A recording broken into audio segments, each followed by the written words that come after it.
So I hope you're having a great week so far, and I thank you so much for dropping in for a little Drop the Mic session.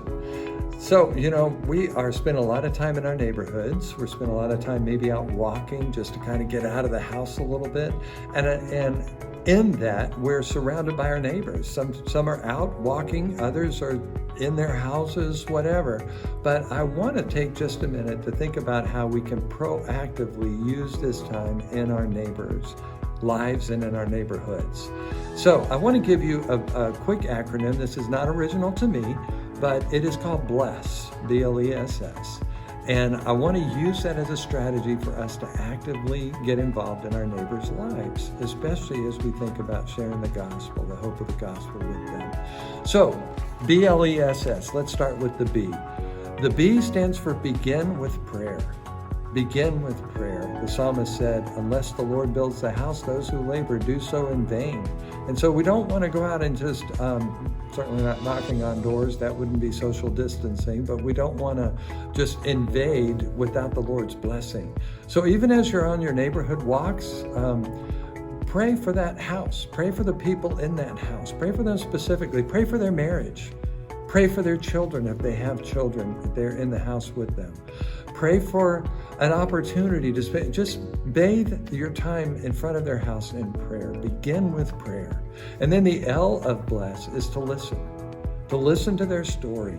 So many times we're so anxious to answer a question that hasn't even been asked yet.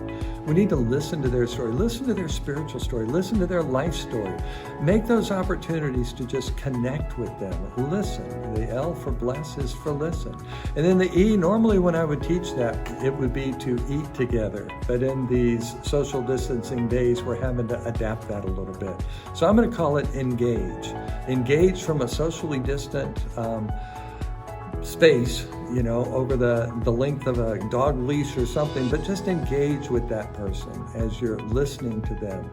In the regular bless strategy, that eating would be sitting down together. In Acts 2, it talks about how they broke bread together and enjoyed fellowship with one another. Find those opportunities to create fellowship moments with each other and engage. The E for bless is to engage. And then S, the first S of bless, is to serve.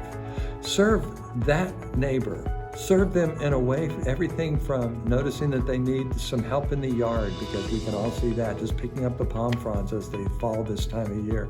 Just serving them in one way or another, seeing that their garbage can is on the curb, take it back up for them, anything like that. Just find a way to serve them. And it may be a very, very significant service. It may be that you go to the market for them so that they don't have to get out. I don't know. Look for those ways to serve them. As you're beginning with prayer and praying over their situation, you'll find a way to serve them. And finally, the last S is for share your story of what Christ has done for you. Share the gospel story, not necessarily how they can become saved. That may come secondly. But share the story of what Christ has done in your life. Share your story of what Christ has done.